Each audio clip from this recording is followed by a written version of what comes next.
Le sport pris au sérieux par des animateurs autant tout aussi dérisoires.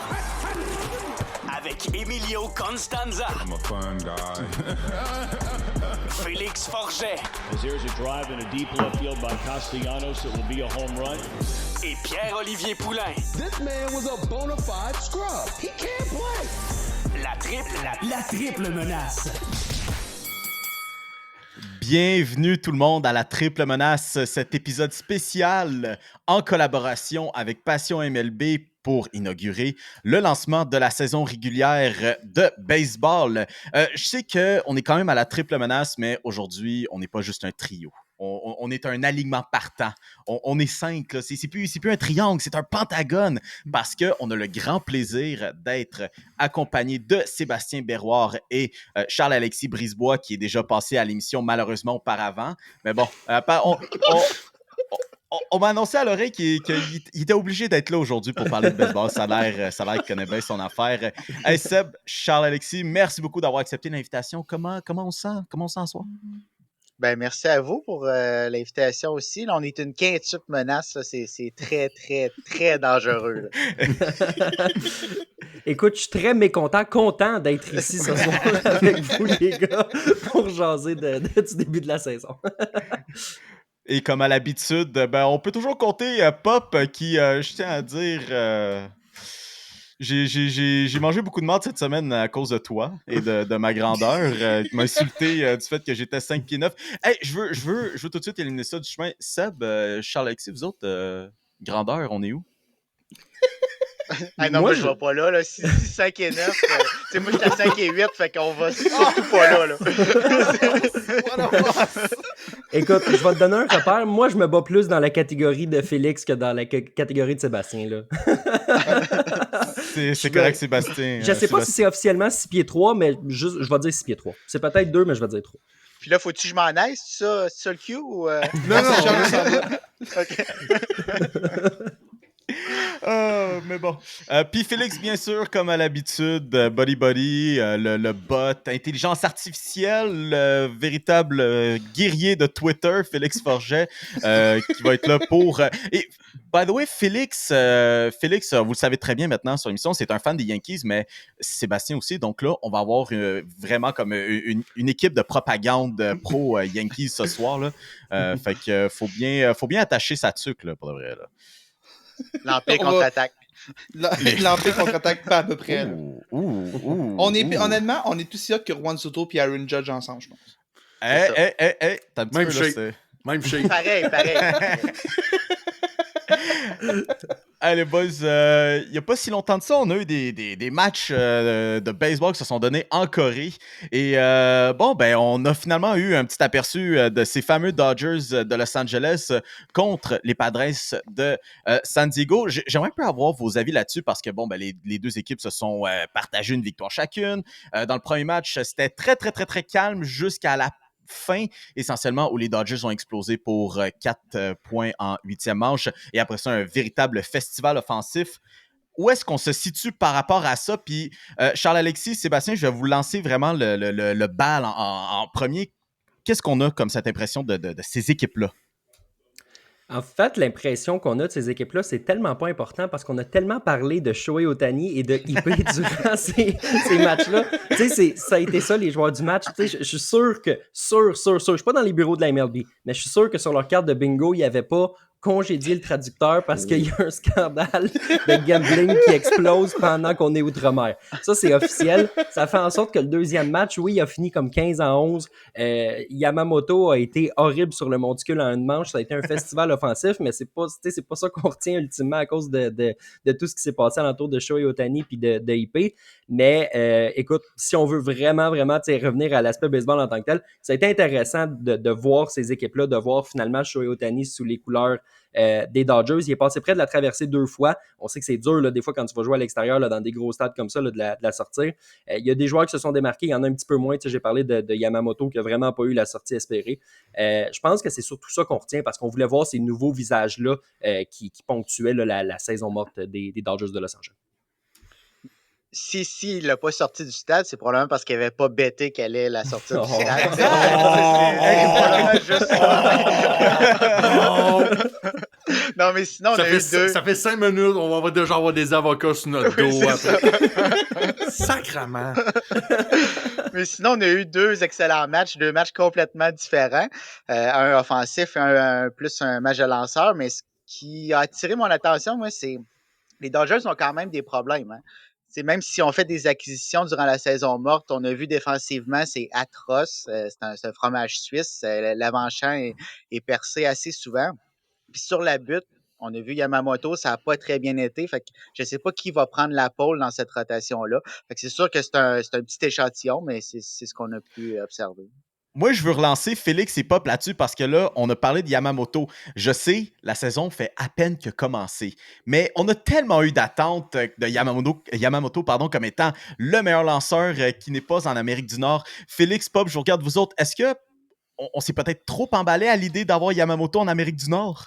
Moi, je vais commencer juste avec le fait que, oui, on s'est peut-être emballé un peu, puis surtout que le meilleur joueur à ne pas jouer encore dans le baseball majeur, le meilleur lanceur, est encore au Japon, puis s'appelle Roki Sasaki. Soit dit en passant. Ouais. Mais je te dirais que dans le cas de Yamamoto et un peu de tout ce duo de matchs-là, c'est que on regarde souvent aussi le baseball majeur, puis on le compare un peu aux autres pays. Il faut dire aussi que la NPB puis la KBO, qui est la ligue japonaise et la ligue coréenne, mais souvent, c'est des environnements un petit peu plus offensifs qu'on voit un peu en Amérique du Nord, que ce soit un peu par la dimension des stades puis tout ça. Je regardais les dimensions du stade de Séoul, puis c'est 325 pieds des deux côtés du champ, là, fait que tu as juste à aller aux extrémités, puis la balle peut sortir quand même assez rapidement. Donc, est-ce que c'est peut-être ça qui a fait en sorte que Yoshinobu Yamamoto a connu une moins bonne sortie? Peut-être pas le meilleur contexte pour briller au monticule.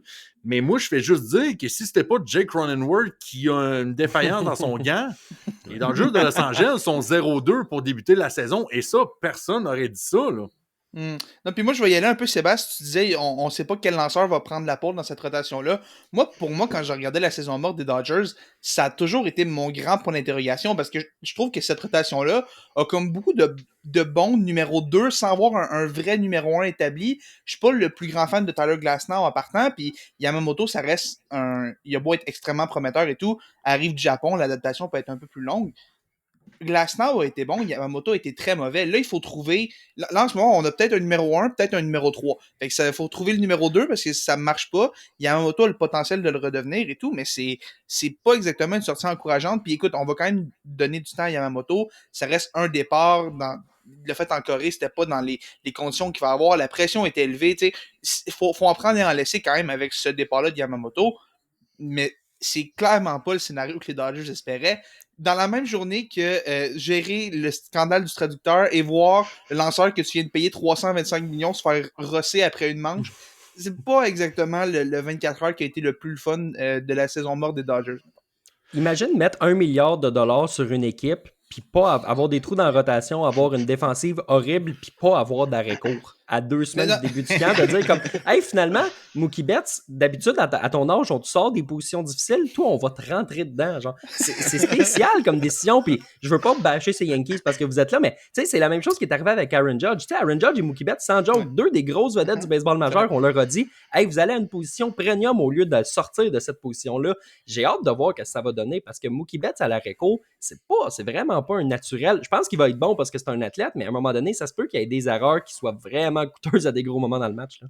Mais moi, tu parles de Judge, je vais aller vite. Tu parles de Judge, c'est drôle parce que Judge, justement, on le passe de la droite au centre, qui est un changement, ça reste un changement, mais ça reste qui est au champ extérieur. Puis Judge joue au centre l'an passé, on l'a vu déjà faire ça. Mookie Betts, c'est une position complètement différente. Puis même au deuxième but, ça fait longtemps qu'on l'a vu à Réco. Il avait dit, dernière fois qu'il avait joué temps plein à la Réco, c'était à 18 ans. Là, aujourd'hui, il est dans trentaine. C'est sûr qu'il va avoir une petite période d'adaptation et tout. Puis pour les Dodgers, il faut que ça se fasse vite parce que Gavin Lux n'est pas une option qui est correcte en ce moment.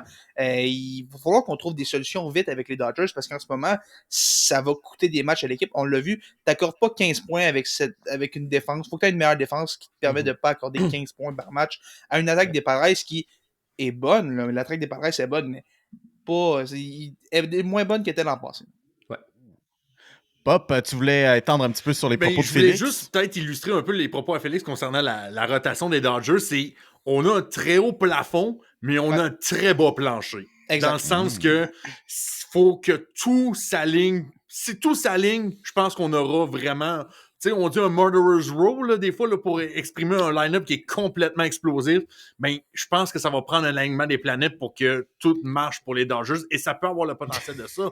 Mais si c'est pas ça, on risque de voir un peu la débandade qu'on a vue en série de championnat l'année passée, alors que les Diamondbacks avaient... Les séries de division, excuse-moi, alors que les Diamondbacks avaient complètement exploité le fait que Clayton Kershaw n'était pas à 100% et que derrière lui, c'était beaucoup trop jeune pour espérer aller jusqu'au bout, là. C'est tellement drôle. Tu parles du Murderer's Row, le vite. Vu que les Murderer's Row, c'était les Yankees en 1929, pour les Dodgers, avec le scandale Ohtani, moi, j'appellerais ça le Better's Row, personnellement. Si quelqu'un est ouvert à l'idée, moi, le Better's Row, je lance ça dans l'univers, ça va être mon nom pour l'alignement des Dodgers jusqu'à la fin de l'année. Le Better's Row. C'est tellement drôle qu'on parle que les Dodgers, il faut que tout se passe bien pour que on commence à aligner les victoires. Puis Charles-Alexis l'a dit, c'est drôle, là, on est rendu déjà à parler de là. Puis Emilio, je vais juste te faire rappeler, c'est quand la dernière fois que les Dodgers ont gagné une série mondiale après une saison de 162 matchs? T'avais quel âge? J'étais même pas né. J'étais même pas proche. Ah, wow, ok, c'était vrai, il y a longtemps. J'étais même pas proche. Wow. On parle quand même de Kurt Gibson à la fin des années 80, là. Fait que, ça serait surprenant que ça arrive cette année aussi. Là. Tantôt, tu parlais, Pop, qu'il faut que toutes les planètes s'alignent. Ça serait surprenant que ça arrive. Tyler Glasnow, on s'entend, il va se blesser. Oui. Walker Buehler, il revient d'une opération. On ne sait pas comment ça va se passer. Clayton Kershaw, dès l'an passé, il lançait des ballons de plage. Là, il va revenir d'une blessure. Ça risque d'être la même chose. Bobby Miller n'a pas lancé une saison complète. Donc, je ne vois pas comment cette rotation-là peut amener les Dodgers à la Série mondiale. Ça va être un petit peu curieux de savoir là-dessus. Je suis un peu curieux aussi, les boys. La saison commence, tout ça, et j'aimerais savoir un petit peu les storylines qu'on va suivre cette saison, vraiment du début à la fin, puis comment ça pourrait influencer le restant de la saison qui s'avance. Puis Seb, je vais rester un petit peu avec toi. T'as-tu une histoire que tu vas suivre tout au long de la saison ou une que tu recommandes pour les auditeurs? Ben, vu que je commence, je pense que j'ai comme pas le choix d'y aller avec ce qu'on a parlé depuis le début. Il faut y aller avec Shohei Ohtani. On n'a aucune idée comment ça va finir, cette histoire-là. Puis même si ça se terminait assez bien dans son cas, à quel point ça va l'affecter. IP, c'était son plus grand chum en Amérique, à tout de moins. C'était avec lui qu'il se confiait. Il passait sa vie presque en entier avec lui. Donc, de le voir quitter l'environnement de l'équipe, le voir congédié par son équipe, est-ce que ça va l'affecter sur le terrain? Puis on s'entend que les journalistes ne lâcheront pas le morceau tout au long de la saison, donc va avoir à répondre à des questions, probablement avec son traducteur encore une fois, mais ça ne sera pas facile. Tu sais, je pense qu'il y a tellement de talent qui va s'en sortir, mais c'est sûr que ça va avoir un impact sur cette formation. La vraie question que je me pose, Seb, Charles-Alexis, c'est la suivante. À quel point vous êtes un IP Truthers là-dedans? Vous voyez les conspirations passer sur Twitter depuis déjà une couple de jours. À quel niveau vous voulez mettre votre chapeau d'aluminium là-dessus puis croire que peut-être Shohei Ohtani a quelque chose à voir là-dedans? Vas-y, Charles, commence. Moi, jusqu'à preuve du contraire, je sais pas si c'est de... Je pense que Shohei Ohtani n'a pas fait de pari. C'est peut-être du wishful thinking ou je sais pas, tu appelles-le comme tu veux. J'ai le sentiment qu'il connaît les conséquences de ses actions puis de sa portée là, parce qu'il sait à quel point c'est une vedette. Ça se peut qu'il ait fait du gambling, c'est pas impossible, mais moi, pour l'instant, j'ai l'impression que non. Ceci étant dit, on est peut-être à un indice de me faire changer d'avis. Là, on ne sait pas, peut-être que Jeff Passan est en train, au moment où on se parle, d'écrire un article qui va absolument amener un éclairage nouveau sur le dossier. Moi, pour l'instant, je pense que non, mais ça se peut que je réécoute ça dans une couple de mois et que je fasse « Eh mon Dieu, j'ai dit ça, moi! » Ça, c'est sans des archives personnelles. Hein. Si ça arrive, je te jure, je ressors ça, t'es fait. Hey, j'en doute même pas. Je te donne la permission, Félix. Mais j'aborde dans le même sens. Je pense pas qu'il ait nécessairement bêté, surtout pas sur du baseball, je peux pas le croire. Mais par contre, il nous fera pas croire qu'il était pas au courant puis qu'il a appris ça en même temps que tout le monde. Ça, par contre, j'achète pas ça. Ouais. C'est sûr que IP va être un peu le bouc émissaire. Puis peut-être que Shohei a une part du blâme à un certain égard. Je ne sais pas jusqu'à quel point. Mais il a probablement pas betté directement, mais il y a quand même un lien avec toute cette histoire-là. Là. Ça, c'est sans équivoque. Ok, Mais c'est- Seb qu'est-ce qui est le Seb plus est un fun? peu dans le EP Truther. J'aime ça. Juste un peu modéré. One of Pas us. extrémiste, mais juste un peu modéré. J'aime ça. Mais c'est One qu'est-ce qui est le of plus us. fun là-dedans, c'est que tu prends un indice puis ça peut vouloir dire deux choses différentes. Ok, prends le fait que Shohei Ohtani a reporté 97% de son salaire. Tu peux te dire comme ben écoute, si vraiment il y avait des problèmes de jeu, il accepterait pas de se faire payer juste dans 10 ans. Puis il y en a qui disent au contraire, il savait qu'elle allait être suspendue, fait qu'il reporte son salaire. Fait que tu sais, chaque indice peut vouloir dire deux affaires complètement différentes. Fait qu'on peut avoir du fun en attendant puis se dire mon Dieu, on va suranalyser tout ça. On va avoir bien du temps pour en discuter, ça c'est sûr. On verra tellement pas le dénouement de si peu. Hey Pop, qu'est-ce que t'as pour nous cette saison?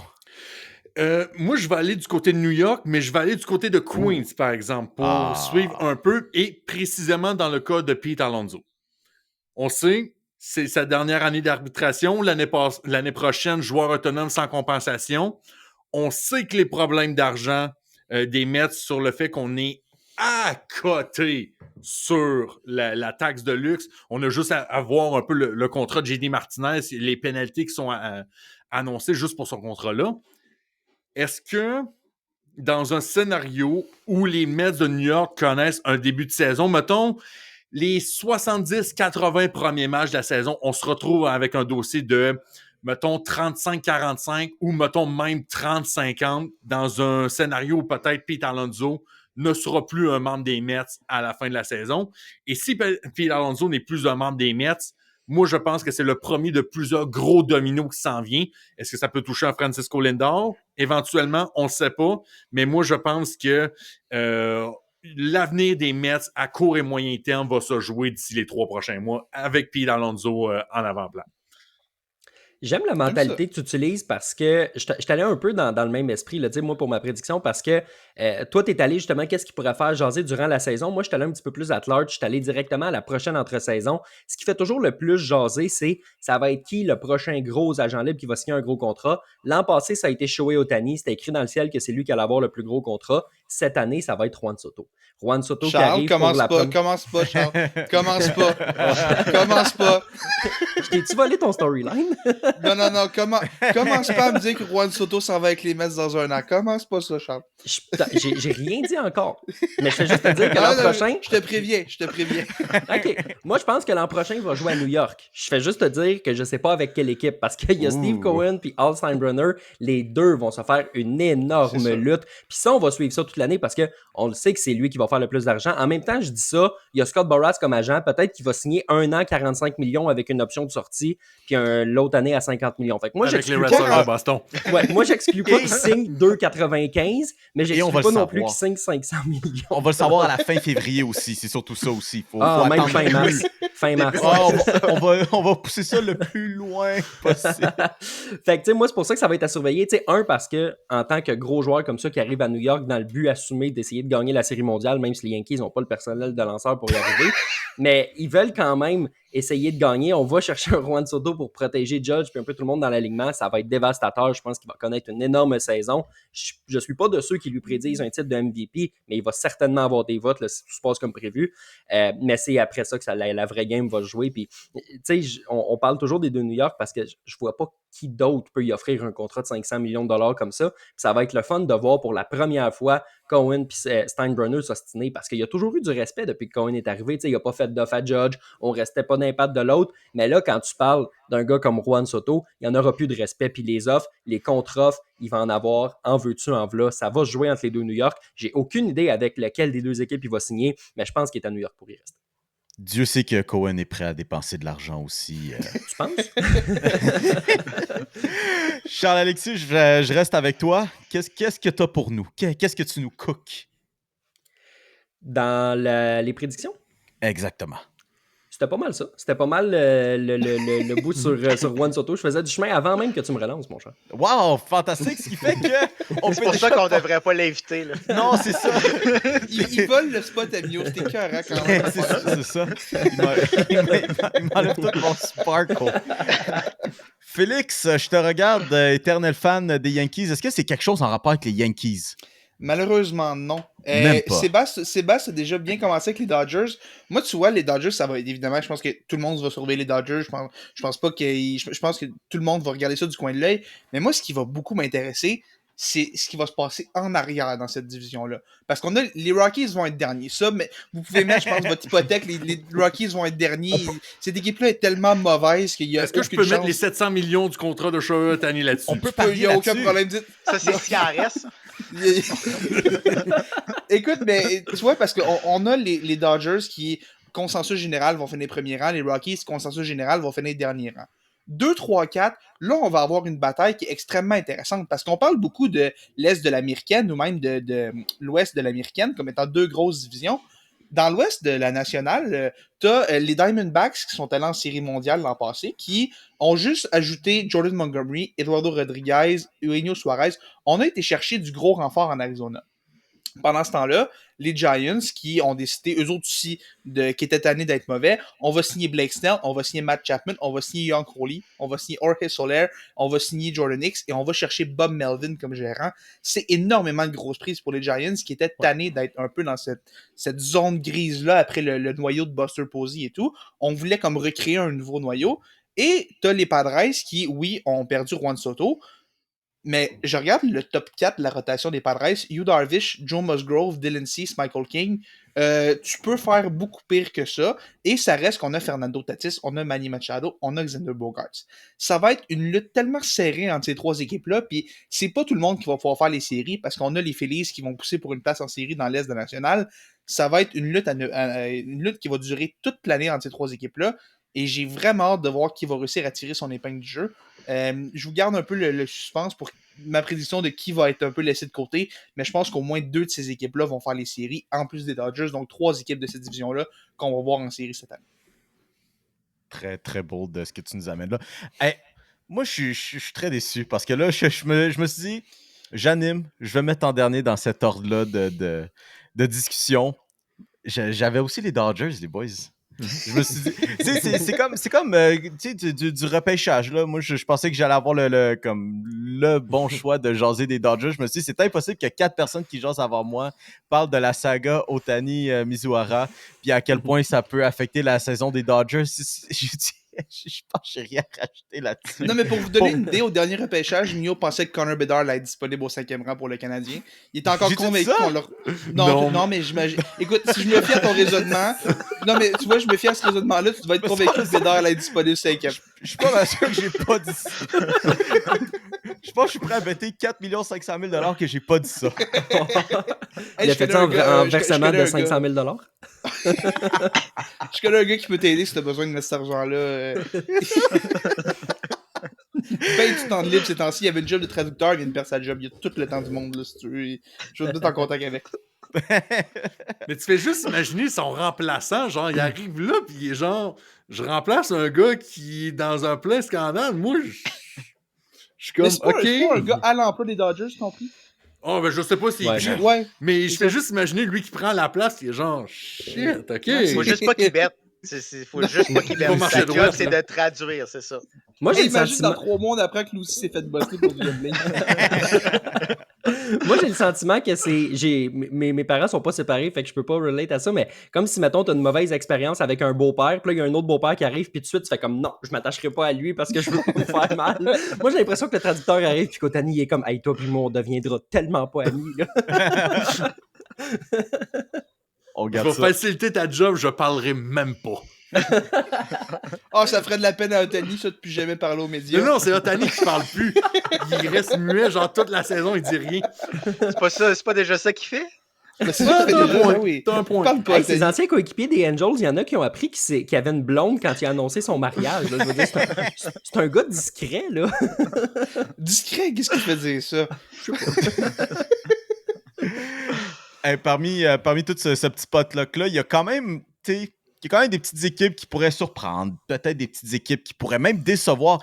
Je suis un peu curieux où est-ce qu'on se place là-dessus. Puis là, j'espère qu'il ne va pas avoir 5 Dodgers comme équipe qui pourrait surprendre. Parce qu'il pourrait surprendre comme décevoir. C'est ça qui est drôle. C'est Jean-Alexis, il dit, avec tous les indices qui vont sortir avec la saga Ohtani, tu peux prendre ça d'un côté comme d'un autre. Avec la saison des Dodgers, il pourrait surprendre comme il pourrait décevoir. Seb, je te regarde un petit peu là-dessus. Est-ce que tu as une équipe justement qui te vient en tête comme étant une possible déception, une possible surprise? Ben, Félix a déjà ouvert la porte un peu en parlant de l'Ouest de la Nationale. Je vais aller avec les Giants. J'aime beaucoup ce que les Giants ont fait durant la saison morte. C'est pas une place où habituellement les joueurs veulent aller jouer, mais quand même, on est allé chercher des solides joueurs, des joueurs de profondeur également. On est allé chercher ce qu'on avait besoin. On prend l'exemple de Matt Chapman. C'est pas le meilleur frappeur de la ligue, mais défensivement, il va stabiliser cet avant-champ-là. Autant au monticule que défensivement qu'au bâton, je pense qu'on a une équipe qui est complète. Puis, de là, à déloger les Dodgers, je pense pas que ça va arriver, mais on risque de se faufiler en séries éliminatoires. Puis, à partir de là, tout est possible. On l'a vu dans les dernières années, des équipes wildcard se sont rendues jusqu'au bout. Donc, ça pourrait arriver.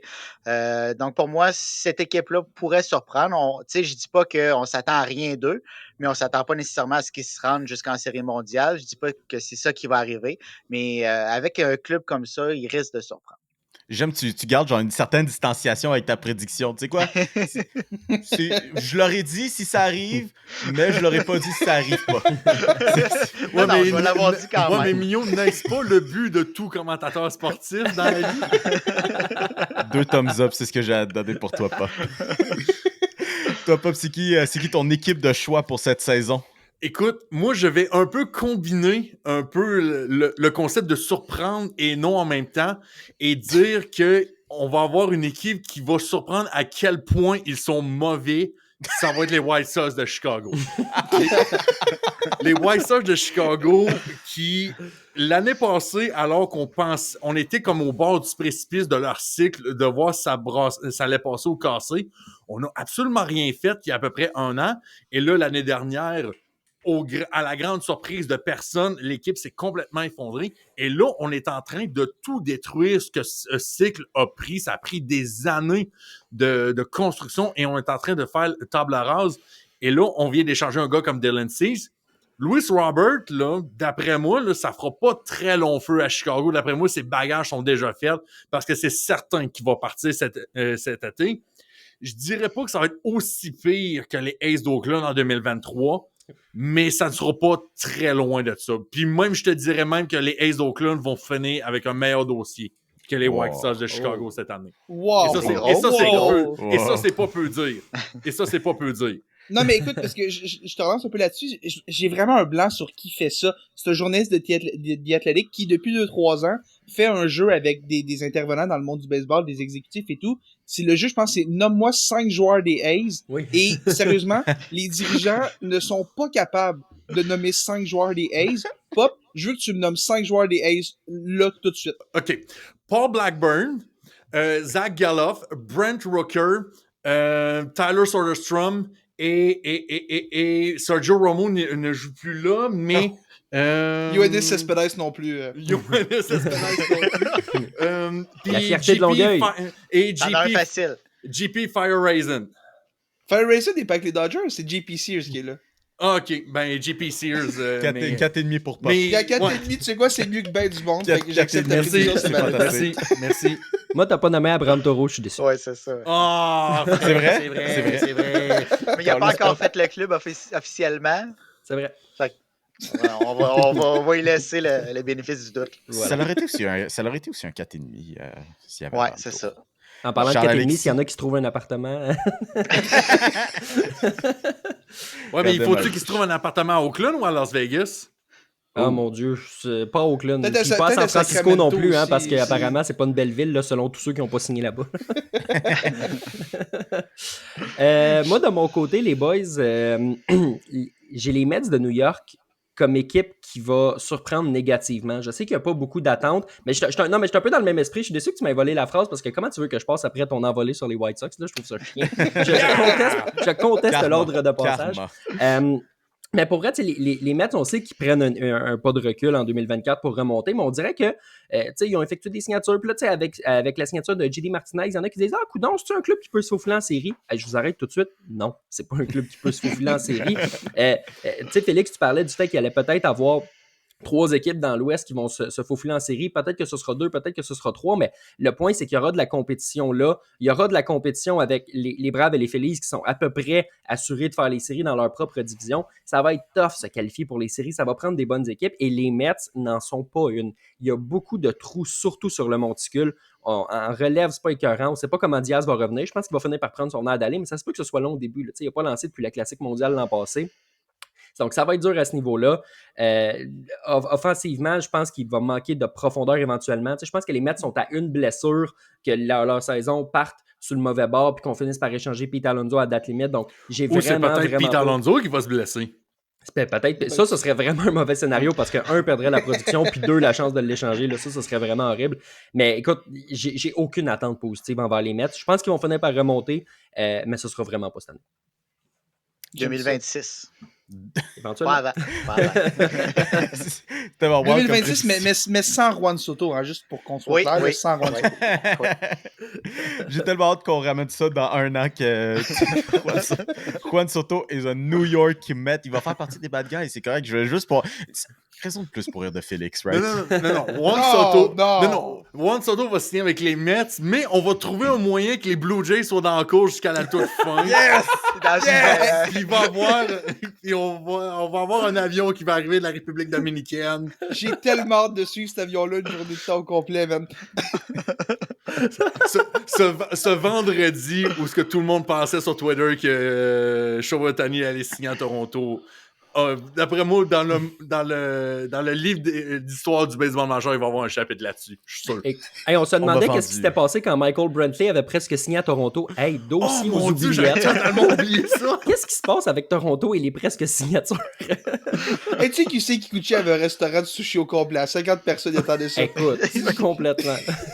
Moi, c'est le gars sur Twitter qui avait dit c'était une surprise pour sa femme, puis tu viens de ruiner, pour le mariage de sa femme, tu viens de ruiner ça. Ça avait vraiment été une journée glorieuse, ça.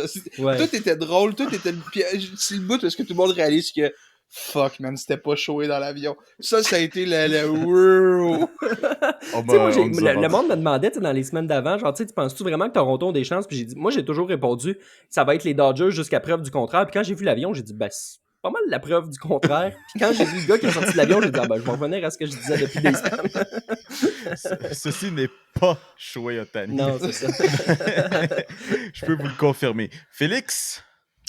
Moi, je vais y aller. Écoute, c'est une équipe qu'on suit un peu moins. En fait, mon premier guest, c'était les Giants, mais Sébastien m'a volé le spotlight. Fait que je vais laisser les Giants. Non, il n'y a pas de trop. Je vais aller avec une autre équipe que j'avais en tête. Et pour moi, c'est une équipe, on n'en parle vraiment pas beaucoup, mais on a eu une excellente saison morte, les Royals de Kansas City. J'aime ça. Écoute, les attentes à Kansas City sont tellement basses que l'équipe ne peut pas possiblement décevoir. C'est sûr, ça fait tellement d'années qu'on est dans le trou. En fait, depuis qu'on a gagné la Série mondiale en 2015, l'équipe est tellement mauvaise qu'il pourrait gagner 60 matchs. Je pense que tout le monde s'en foutrait. Mais là, cet hiver, on a été agressif, on a ramassé du talent. Des gars comme Hunter Renfroe, on a été chercher du monde. Et ça, à Kansas City, ça faisait tellement longtemps qu'on avait fait ça. Et en plus du renfort qu'on a été chercher, Bobby Witt Jr., qui peut prendre l'ascendant pour vraiment devenir un joueur de premier plan. Il l'est déjà, mais vraiment se mettre son nom parmi les meilleurs joueurs du sport. Et tu as le lanceur Cole Ragans, qui est vraiment un nom méconnu, mais il est exceptionnellement bon. Si vous avez l'occasion de voir un match des Royals avec Cole Ragans, profitez-en, ce gars-là est vraiment un excellent lanceur et on n'en parle pas beaucoup. Je sais pas si les Royals vont faire les séries, mais je pense que les Royals vont avoir une bien meilleure saison que les gens pensent. Je pense qu'on va peut-être flirter avec le 500 et ce serait quand même une solide job pour une équipe qui, depuis des années, gagne des 60 matchs par année, puis c'est épouvantable. Je sais pas si c'est l'effet Patrick Mahomes, le fait de voir que les Chiefs sont bons pas loin, puis on veut s'imposer nous aussi. D'ailleurs, Mahomes, qui est actionnaire des Royals en ce moment, je sais pas si c'est à cause de ça, on veut comme s'imposer et tout, faire un peu, rappeler qu'on a quand même une histoire. Ça reste que les Royals ont quand même un certain background et tout. Je pense que les Royals seront pas mauvais cette année, puis j'aime ce qu'on met en place en ce moment à Kansas City. Moi, Félix, veux-tu que je te le dise pourquoi cette équipe-là a décidé de dépenser cet hiver? Puis bravo à eux, je suis d'accord qu'ils peuvent surprendre. C'est l'effet, on essaye de convaincre la ville d'avoir du financement pour avoir un nouveau parc de balles, fait que ça va nous prendre une équipe pas pire à mettre sur le terrain, fait qu'on va payer notre jeune vedette. Là, ça, c'est un des plus vieux trucs dans le livre. Puis j'ai Que les Aces l'impression sont que... pas faites. Puis écoute, j'ai l'impression Ils que vont la le faire à bourse... Vegas, ils vont le faire rendu à Vegas. À Vegas, ils vont sortir le chéquier rendu à Vegas, ils vont tout signer. Juan Soto est pas en sécurité le jour où est-ce qu'ils sortent à Vegas. Hein. Puis rendu là, ils vont faire la prédiction ultime de je vais faire semblant que j'ai une prédiction osée, mais tout le monde l'a fait. Faut qu'en deuxième moitié de saison, on joue pour 500. Ça va être ça l'objectif à Kansas City. Oh, boy. Hey, finalement, personne n'a volé mon idée. Je suis quand même content. Mon Fait que équipe tu qui vas va. drafter David Rambacker pareil over Matvey Michkov. Ben, je me dis que si j'ai annoncé ça, au moins je vais me rappeler de mon nom. Mais en même temps, je me dis. À suivre. Pourquoi je me retrouverais sur un podium à caler un ordre de repêchage? Pourquoi je serais là? Ah, il y a moi qui va l'inviter la triple menace à caler le prochain draft de la MLB.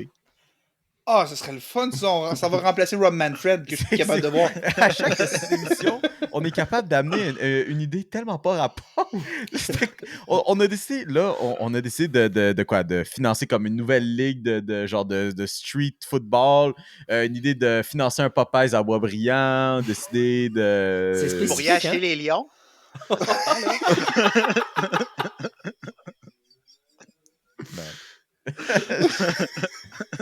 Oh non. Non, Je serais un petit peu déçu s'ils partent, mais je serais pas autant déçu que je serais déçu cette saison par les Blue Jays de Toronto. Parce que, bon, ben, on avait des attentes, là, les Blue Jays, pour de vrai, les 2 dernières saisons à moi pour commencer, puis on s'est fait vendre du rêve. Tellement une attaque explosive, les jeunes joueurs, avec un bon groupe de vétérans. En plus, on avait le Matt Chapman l'année dernière. Et comment on produit en séries éliminatoires? Pas vraiment. Fait que ce qui fait que, bon, ben, comment tu reviens de ça? Okay. Fait que dans le fond, tu perds Matt Chapman, puis tu signes Joey Votto, Justin Turner. Je suis désolé. On n'est pas en 2007. Je sais, Justin Turner a aidé les Dodgers à gagner un championnat, mais selon les dires à Pop, qui sont toujours véridiques, ce n'était pas un vrai championnat. Donc, Et voilà. on est pas un vrai championnat. On n'est plus en 2017. Bon, ben, parfait. Là, c'est comme l'année que je me dis, parfait, là, cette jeune équipe des Blue Jays, elle devrait être là. Il va avoir besoin de devenir les leaders incontestés de cette équipe, puis prendre les choses en main, puis essayer de se ressaisir. Est-ce que ça va arriver? Je sais pas. La dernière fois que je me suis dit ça, j'ai été déçu. Fait que je sais plus quoi penser des Blue Jays cette année, à part être déçu. Je vais dire une chose sur les Blue Jays. Loin de moi l'idée de vanter les Blue Jays, qui est une équipe, possiblement l'équipe que je déteste le plus des majeurs, et je pense pas, je m'en cache pas. Mais il y a une chose, par exemple, que je pense qui va aider les Dodgers, les Blue Jays cette année. Pour une fois, les 2 dernières saisons, on avait toute la pression de là, c'est le moment. Là, il faut gagner. On a aussi des gros joueurs autonomes et tout. Là, il faut qu'on livre sur le terrain. Là, cette pression-là n'est plus là. Maintenant, les attentes sont tellement basses, justement, que peut-être qu'un environnement avec moins de pression et tout va aider. Puis encore là, c'est pas gagné d'avance parce qu'il y a du talent dans cette division-là. Les Orioles ont tellement de talent. Les Yankees seront toujours les Yankees. Les Rays seront toujours les Rays. Puis il suffit que les Red Sox se rappellent qu'ils ont de l'argent pour qu'ils deviennent un peu dans cette course-là. Ouais, mais ça n'arrivera pas. Ils ont pas vraiment bien. Juan Soto à Boston, me semble. Hein? Tu sais, pour la première fois, les Jays n'arrivent pas dans la saison en mode on vous a vendu du rêve, on a été chercher des gros noms, on passe un peu plus sous le radar, puis je sais pas, peut-être que ça va mieux convenir à cette équipe-là, ou est-ce que ça fait 2 ans qu'on compose avec ces attentes-là tellement élevées et tout. Là, t'as des gars comme Vladimir Guerrero Jr. et Bo Bichette qui jouent pour leurs gros contrats qui s'en viennent. À un moment donné, si ces gars-là ne livrent pas la marchandise, il va falloir penser peut-être à changer la trajectoire, peut-être penser à les échanger et tout, puis je pense qu'on va en reparler demain un peu. Mais j'aime le fait qu'il y ait peut-être moins cette pression-là à Toronto, puis peut-être que ça va les aider Ils vont être dans la course aux séries, peut-être qu'ils vont avoir une meilleure saison que tu peux penser là-dessus. Mais moi, j'ai pas l'impression que. Je suis pas d'accord avec toi quand tu dis que les attentes sont plus basses. Je pense qu'ils sont plus hautes, les attentes. Mais le problème, c'est que ils n'ont pas eu la saison morte pour répondre à ces attentes-là. Ouais. Mais je pense pas que les attentes baissent. Surtout que, tu sais, Néo Ouais. l'a dit, ça fait quelques années qu'ils perdent en séries éliminatoires. Tu as parlé du fait que Guerrero et Bichette, ça vient à échéance dans 2 ans, ils vont devenir joueurs autonomes. C'est là où jamais pour gagner pour les Blue Jays. Fait que je pense qu'au contraire, les attentes vont être très, très hautes. Puis s'ils déçoivent, c'est qu'ils vont tomber de haut. Mais écoute, au moins, ils ont signé Joey Votto, hein? Les partisans sont contents. On s'entend. Daniel Là. Vogelback. Écoute, Daniel Vogelback, là, au moins, il frappe. Joey Votto, là, ils ont signé un gars qui frappe pas puis qui joue pas défensivement. C'est parce qu'on en avait déjà de ça. Là, Joey Votto a pris un swing dans le camp d'entraînement puis ça a été un circuit. Fait que je te demanderais de respecter Joey Votto là-dessus. Ben oui, Non, ça a pris des semaines sans Un remettre. circuit et une blessure. Félix, tu parles de respecter du monde. On parle de Joey Votto, Justin Turner, puis de Daniel Vogelbach, etc. J'ai pas entendu un seul de vous parler de Isaiah Kiner-Falefa. C'est parce qu'il mérite même Personne pas. n'a parlé de IKF. Sérieusement, je respecte IKF parce qu'il a été correct pour les Yankees puis il a été forcé à jouer un rôle qui était au-dessus de son vrai talent. Dans le meilleur des mondes, c'est un joueur de bain et tout. Les Jays ont visiblement pas compris. On va l'envoyer jouer des 160 matchs à peu près à Toronto. Mais en même temps, tu sais, est-ce qu'on peut vraiment les blâmer? Ça reste qu'ils l'ont pas vu pendant 2 ans au complet dans leur... Ah ben oui, c'est vrai, ils l'ont vu pendant 2 ans au complet. Comme... Ouais, mais il n'y en a plus de duel de division. Repars-moi pas là-dessus, toi. Non, je sais. Pour cet avant-dernier bloc, là, c'est là, je pense qu'on va commencer peut-être à se crier un petit peu après. Là. On va avoir besoin de votre prédiction. La prédiction, là, vous allez devoir tenir toute la saison. Puis vous allez être responsable. Vous allez regarder toute la saison. Puis si ça se passe pas, on va vous le remettre d'en face. Puis Seb, le stage est à toi pour nous lancer là-dessus. Good. Mais moi, je vais continuer dans le même sens, puis c'est Charles qui va me crier après. Yes. John Schneider se rend pas au match des étoiles. Pour moi, c'est pas l'homme de la situation. Puis c'est pas en mettant Vladimir comme deuxième frappeur qui arrange son dossier. Là, il y a quelqu'un qui va falloir qu'il me l'explique, celle-là. Beau Bichette qui frappe après Vladimir. Il y a juste John Schneider. Peut-être Aaron Boone aussi qui peuvent prendre ce genre de décision-là. Donc, pour moi, Schneider, on a des blessés. Ça risque d'être un début de saison qui va être difficile. Puis ça va prendre quelqu'un qui va écoper. Puis ça va être John Schneider. Déjà, il y a un historique. On l'a vu en séries éliminatoires l'an dernier. Donc, ça ne prendra pas grand-chose avant qu'on tire le crochet puis que quelqu'un paye. Puis on a déjà un candidat avec Don Mattingly qui est déjà là. Pour moi, c'est ce qui va arriver. Puis ça ne prendra pas toute la saison pour qu'on le voit arriver. Vous pourrez me le remettre dans la face, mais pour moi, c'est ça. Mais penses-tu qu'il sauve sa job en sortant son partant qui va bien en 3e manche? Penses-tu que c'est peut-être une stratégie qui pourrait écouter son poste? Parce que moi, je te rappelle que la dernière fois que j'ai vu... Non, je sais pas. Je dis ça okay. La dernière fois que j'ai vu John Schneider gérer un match qui comptait, en fait, les 2 dernières fois, il a fait quelque chose qui n'avait pas été fait depuis 2005. Quand même, on va lui donner du respect. Ça s'était pas vu depuis 2005. Il a perdu 2 matchs de série contre les Twins du Minnesota. Bravo. Les Twins n'avaient pas gagné un match depuis 2005. John Schneider en a perdu 2 contre eux autres de suite. Bravo. Sérieusement, donnez-lui du respect un peu quand même. This is where I come in. Sérieusement, donnez-lui du respect un peu. Là. This is my time to shine. Non, pour de vrai, là, la pas de ça à Seb, je serais même pas mad si ça arrive. Même avant le match des étoiles, là, on ne se rend pas au match des étoiles. Ça pourrait arriver demain, puis... Non, mais ça va être une bonne chose pour les Jays. On disait ça quand Montoyo s'est fait sacrer dehors aussi. Hein? La situation est pareille. Pareil. Ouais, mais Montoyo n'avait pas pris ce genre de décision-là non plus, par contre. Là. C'est vrai.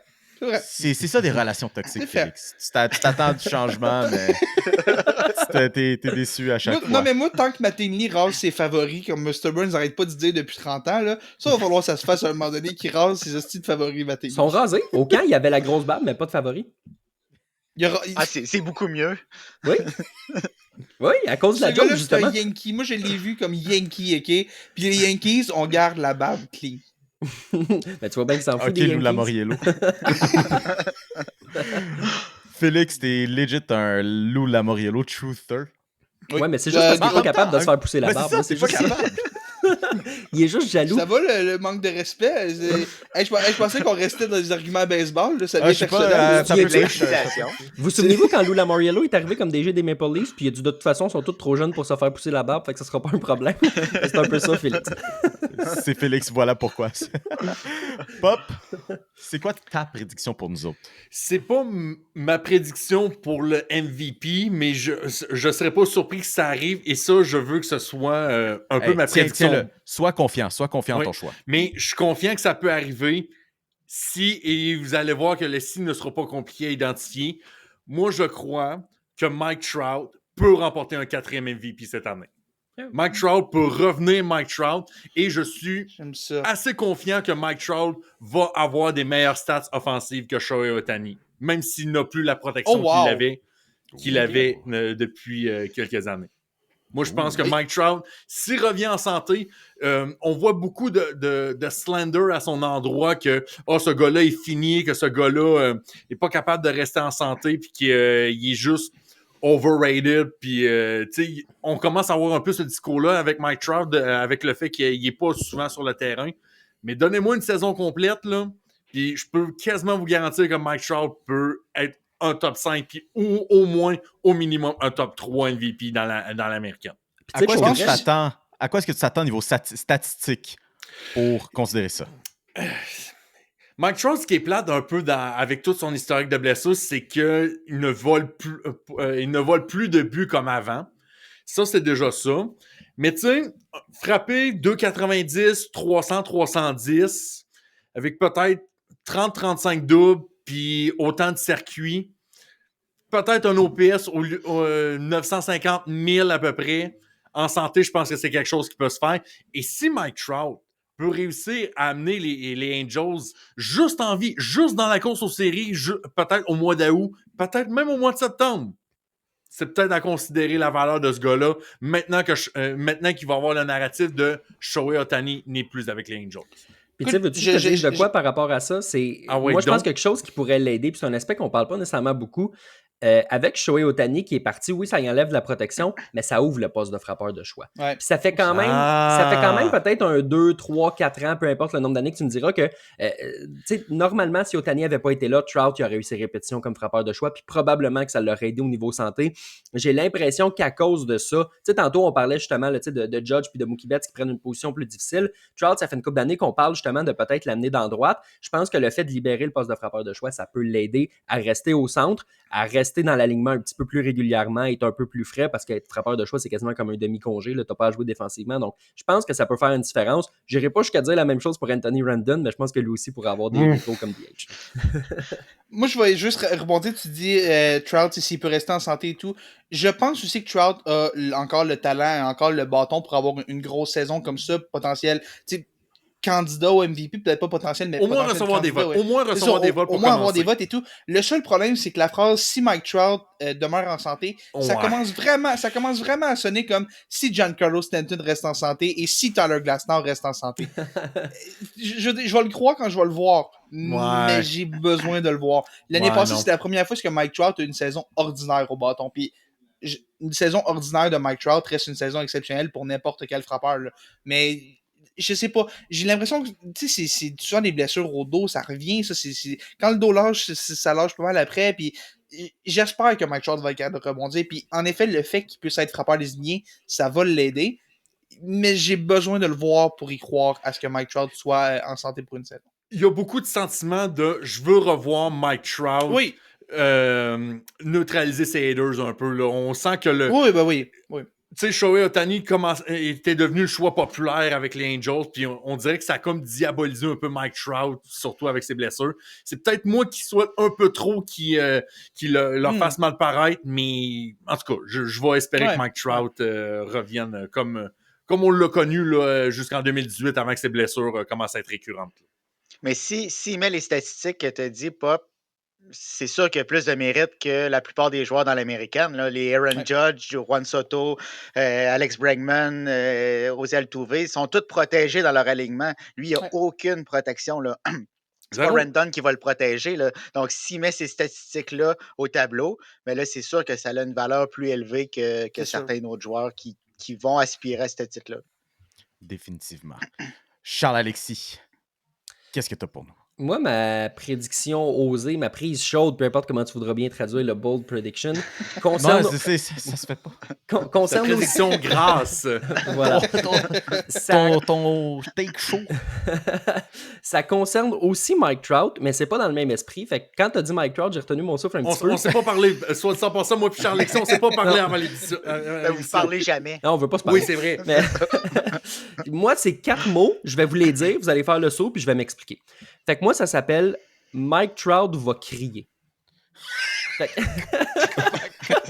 En fait, moi, ce que je pense, c'est que, tu sais, Mike Trout, on le connaît comme un gars qui est super calme, puis il dit jamais un mot de travers. Là, cette année, on dirait qu'il a commencé à être un petit peu plus incisif, de dire « Hey, je veux de l'aide avec mon équipe. Je veux redevenir le meilleur joueur. » Il commence à s'affirmer, tu sais « je ferme pas la porte nécessairement de transaction. » Moi, je pense qu'à un certain point, il va l'échapper devant les médias, puis il va se mettre à déverser son fiel sur les Angels et que ça va devenir un storyline. Là, que, tu sais, on va arriver au match des étoiles puis qu'on va dire « Hey, c'est dommage parce que... » Tu sais, Ken Rosenthal va écrire « C'est dommage parce qu'au lieu de parler du match des étoiles, là, on parle des phrases de Mike Trout, un gars qui marche toujours droit. » Je pense qu'il va y avoir une histoire comme ça alentour de Mike Trout qui va faire en sorte que les gens vont se dire « OK, il commence vraiment à être tanné des Angels. » Je dis pas que ça va mener à une transaction, mais je pense que ça va mener à beaucoup de spéculations de dire « Eh mon Dieu que c'est dur. » Au moins, avant, il y avait Ohtani, là, il est tout seul. Je sais pas s'il va connaître une bonne ou une mauvaise saison, mais je pense que c'est des commentaires comme ça peuvent peut-être arriver.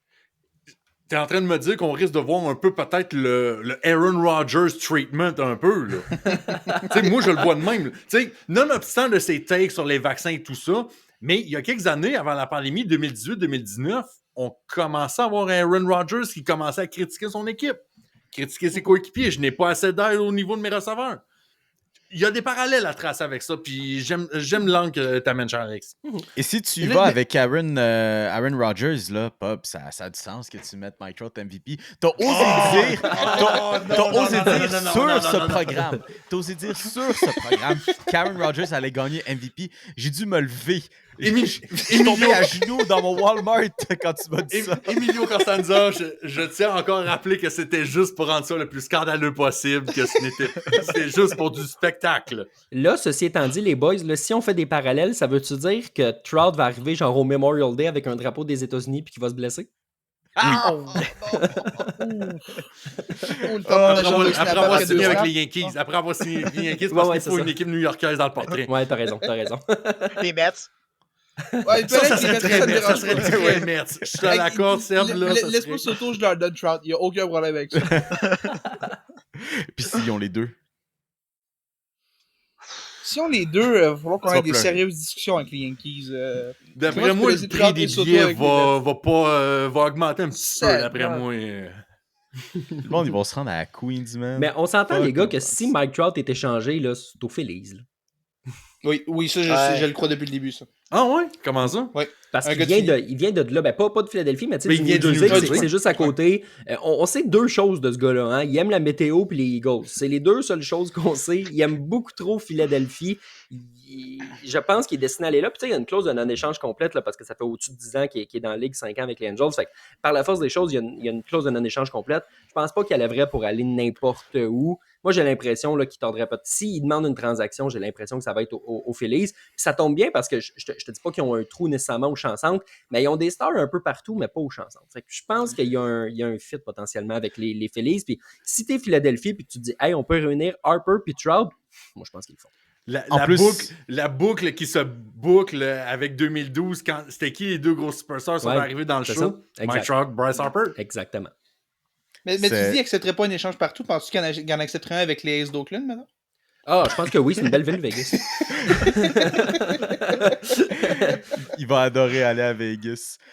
Félix, c'est quoi, toi, ta petite prédiction que tu as pour nous autres?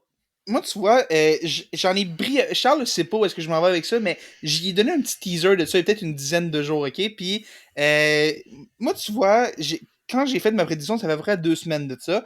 Et là, malheureusement, Yoshinobu Yamamoto s'est fait blaster à son premier match. Fait que j'ai l'impression qu'elle a plus le poids qu'elle avait quand j'ai pensé à cette prédiction-là.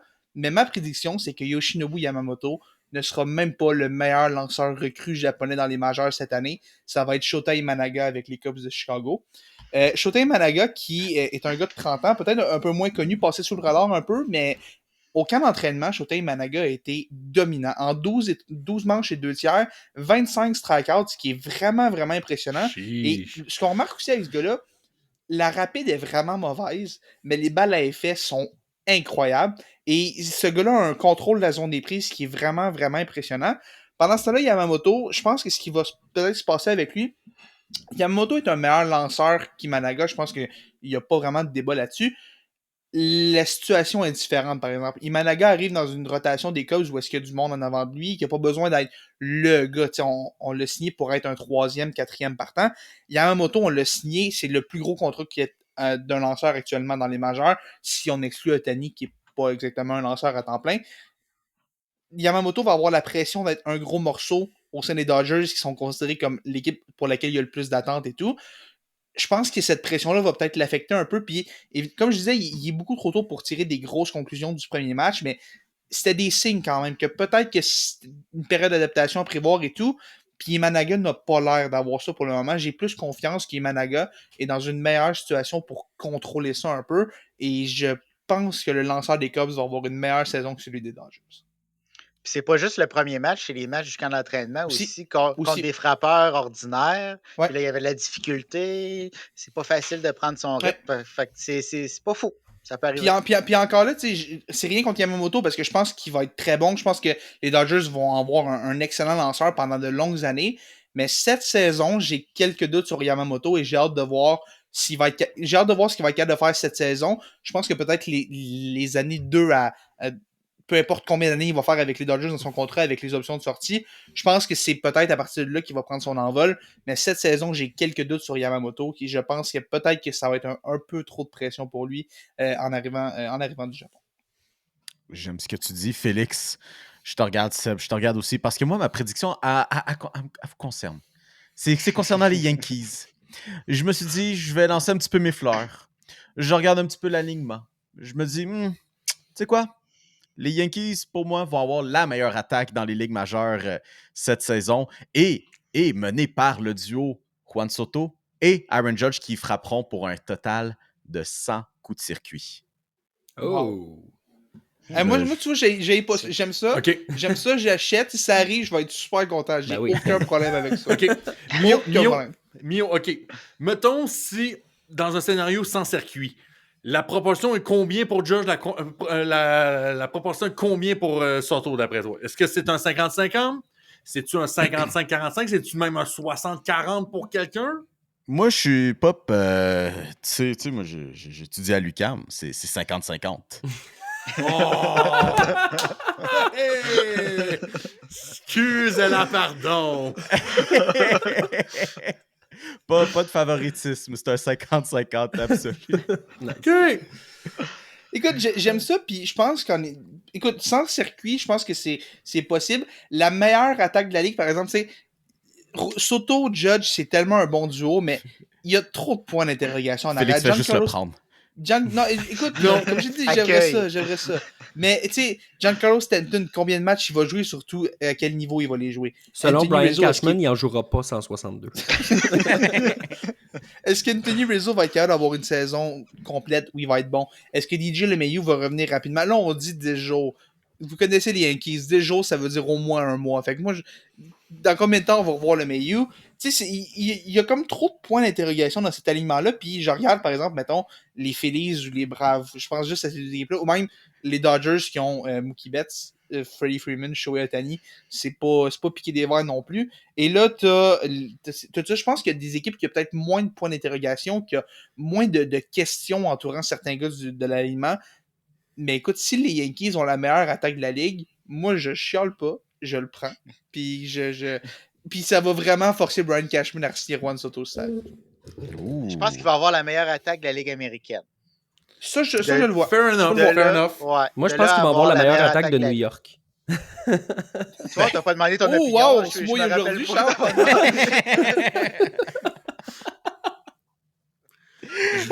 Mon bras vient de brûler au 3e degré juste en entendant ce tic bouillant, Alex. Merci.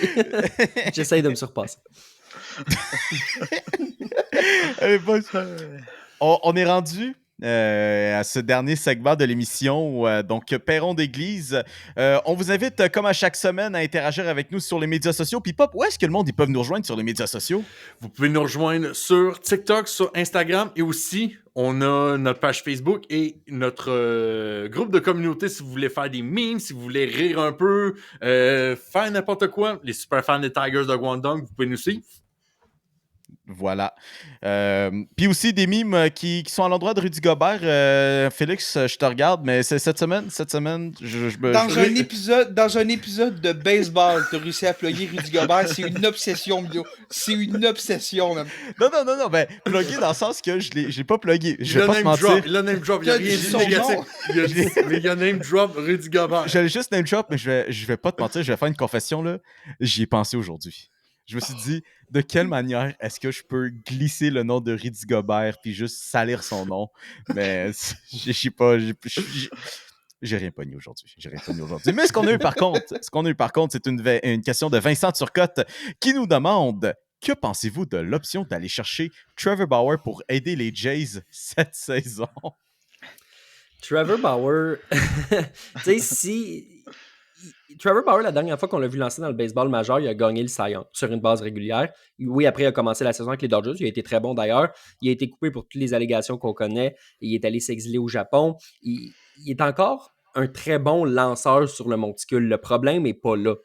Comme on le sait, le problème est vraiment du côté personnel, du côté une équipe ne veut pas prendre la chance de le signer.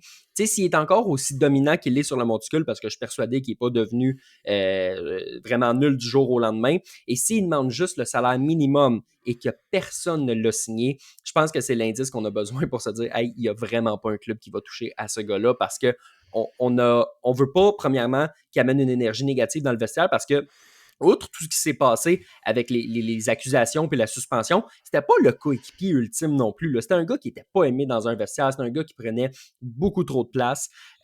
Donc, je pense pas qu'il y a une équipe qui va vouloir se gêner pour l'amener. Si une équipe avait vraiment voulu l'amener, ce serait déjà fait. Il serait déjà sous contrat. Le fait qu'il soit pas sous contrat présentement, c'est pas les mêmes exemples que Jordan Montgomery ou Blake Snell qui ont pris une éternité à signer. Eux autres, c'était vraiment une question d'argent. Dans le cas de Trevor Bauer, c'est pas du tout une question d'argent, c'est une question de personne veut signer ce gars-là. Je vais rebondir un peu là-dessus, Charles. Tu disais qu'il est encore un bon lanceur sur le monticule et ça reste qu'il est meilleur que la très grande majorité de la population et tout. Là. Ouais. Mais tu sais, au Japon, l'an passé, ça reste une saison relativement ordinaire contre un calibre qui est un peu moins élevé. Et on l'a vu lancer contre les Yankees dans un match au camp d'entraînement c'est samedi passé, je ne me trompe pas. A pas accordé de points en 3 manches, mais ce qu'il faut savoir, c'est que l'alignement des Yankees pour ce match-là était assez pathétique. Je pense qu'il n'y avait pas un gars avec un OPS plus de 100 dans l'alignement. Ça donne un peu une idée du calibre de l'alignement. Et je pense que c'était un split, hein? Il y avait c'était un split. Il y avait Stanton qui était là, puis je pense pas que Stanton a joué ce match-là. Le reste, c'était n'importe quoi comme alignement. Et Bauer n'a pas accordé de points en 3 manches, c'est vrai. Mais ça a été laborieux. Ça a été 3 manches qui ont quand même été laborieuses dans l'ensemble. Ouais. Je sais.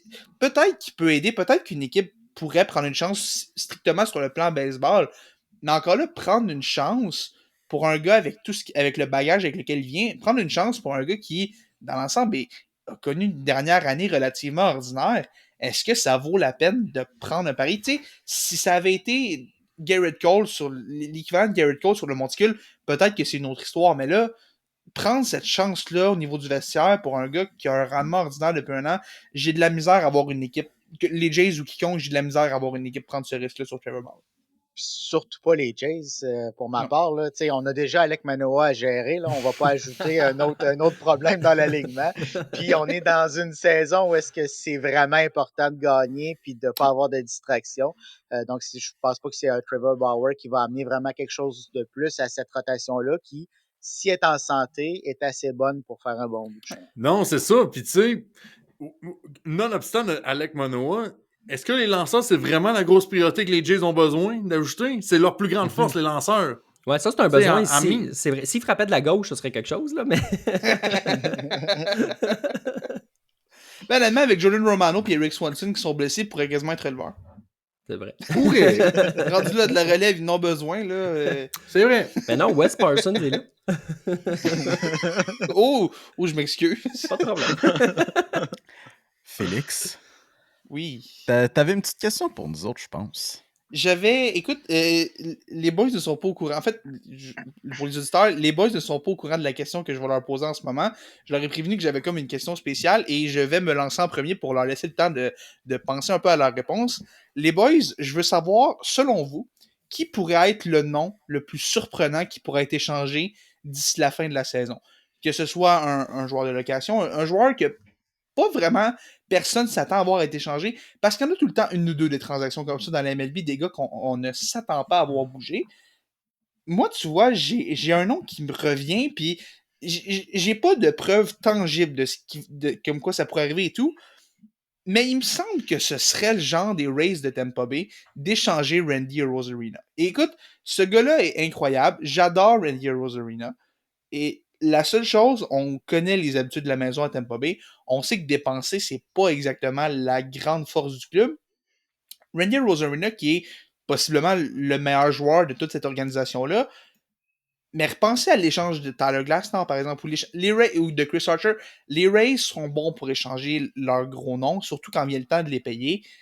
Et c'est pour ça que je pense que peut-être que ça va être considéré, surtout si, dans la division qu'on a en ce moment avec les Orioles, les Yankees, les Blue Jays, si les Rays ont un début de saison plus difficile et tout, je serais pas surpris qu'on commence à entendre le nom de Randy Arozarena dans les rumeurs de transaction. Pour moi, c'est un nom que je vais surveiller dans les prochains mois, peut-être d'ici la date limite, ou à la limite, peut-être l'hiver prochain, parce que là, ça va vraiment être le temps de penser à l'échanger si on veut maximiser sa valeur avec une dernière année de contrôle en 2025. Pas fou, pas fou. Moi, j'y ai pensé. Puis on dirait que quand tu as dit les Rays, je me suis dit, pour répondre à cette question-là, ça prend une équipe. Tu sais, ce ne sera pas un joueur des Yankees de New York ou d'un gros club comme ça. Tu sais, les Mariners de Seattle ont une historique d'être dans la course puis d'échanger un de leurs bons joueurs. De ce qu'on comprend, j'ai l'impression qu'il va y avoir un gros marché pour les joueurs de premier but. Je pense que Ty France est un joueur, si on y va dans cette optique-là, que somehow, les Mariners sont dans la course, puis on se dit, hey, écoute, on va essayer de maximiser sa valeur, on vise le 54% de victoire, on s'en va échanger Ty France contre deux releveurs gauchers qui vont rien faire. Moi, je pense que si on y va dans cette optique-là, Ty France peut peut-être être un candidat à être échangé parce que as-tu déjà vu faire Jerry... est-ce que Jerry Dipoto a déjà fait ce qu'il devait faire? La réponse est non. Jerry Dipoto adore échanger. S'il y a une chose que Jerry Dipoto aime faire dans la vie, c'est d'échanger pour échanger. Complètement. Ce gars-là, peut pas, après 3 semaines, il va échanger un joueur des Ligues mineures pour un autre joueur des Ligues mineures juste pour la satisfaction de faire un échange. Ah, faut qu'il se sente en vie. Écoute, il y en a qui ont un thrill en faisant des paris sportifs. Certains le font en échangeant. Mais ça, c'est légal de ce côté-là. Avais-tu quelqu'un en tête quand tu parlais de paris Absolument sportifs, pas. Absolument pas. Je ne vise absolument personne. Mais le marché des joueurs de premier but m'a fait penser à un joueur en particulier. Mais je vais peut-être choisir un de ses coéquipiers. Les Cards de Saint-Louis. Moi, je serais peut-être pas si étonné que ça après une autre saison de misère comme on a eu l'année passée. Nolan Arenado. Nolan Arenado, qui, pour la première fois de sa carrière, n'a pas gagné de gants dorés au 3e coussin. Une saison difficile au bâton. Moi, je crois que si on commence vraiment à avoir de la difficulté du côté de Saint-Louis, on va vouloir l'échanger au plus vite pour justement maximiser sa valeur, maximiser encore ces dernières années. Peut-être qu'il va revenir, mais tu sais, j'avais Paul Goldschmidt en tête, mais quand j'y pense, peut-être Nolan Arenado pourrait être un candidat pour quelqu'un qui souhaite avoir un gant plus qu'un bâton au 3e coussin. Question pour toi par rapport au scénario hypothétique de Nolan Arenado. Penses-tu qu'il accepterait une transaction à une autre équipe que les Dodgers? Parce que l'an passé, c'est le nom qui circulait, puis il y en a qui disaient, si c'est pas les Dodgers, parce que je nomme les Dodgers, tout le monde va dire, bon, encore Los Angeles, mais c'est parce que c'est un gars du coin.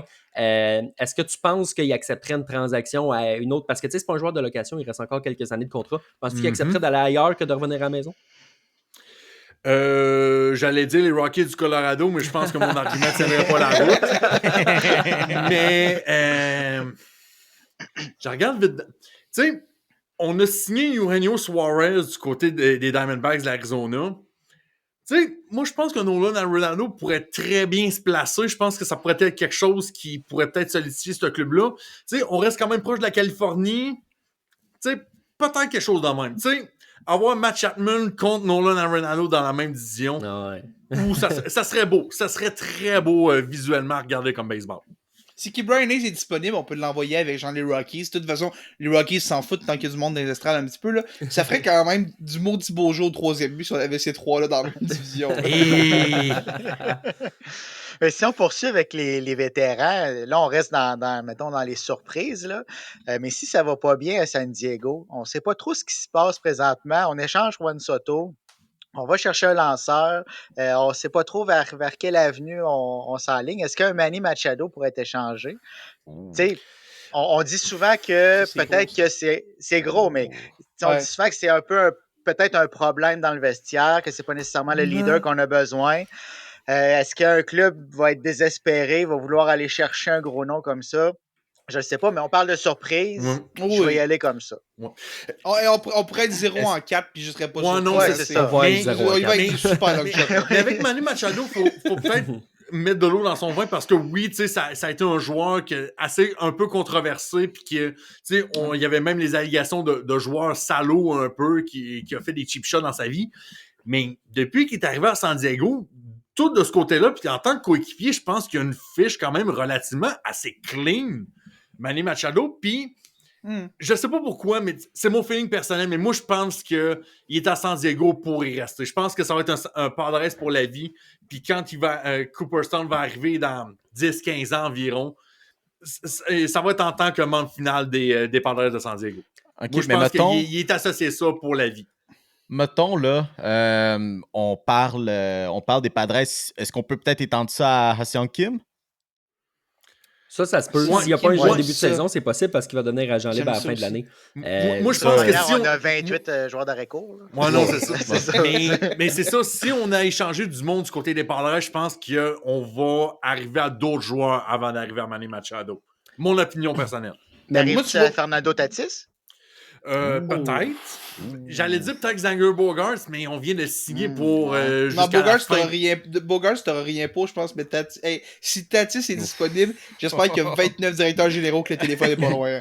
Mais moi, Sébastien, je te challenge un peu là-dessus juste pour t'ostiner, là, tu sais comment je suis, là, j'aime ça. Pas changement de tous les jours. Je carbure à la bisbille, comme on dit. Oui. Des gros contrats comme ça, je pense, tu sais, avec c'est Peter Seidler, l'ancien propriétaire qui est décédé, qui les a donnés. Là, les Padres sont dans le trouble parce qu'il y avait juste lui qui s'est dit « Hey, je suis dans un marché qui est pris par l'océan à gauche, par Los Angeles, par le Mexique, puis par le désert. Qu'est-ce que je vais faire? Je vais faire comme si j'étais les Yankees de New York. » Et là, ça leur revient un peu d'en face parce que, justement, ils n'ont pas l'argent pour financer tout ça.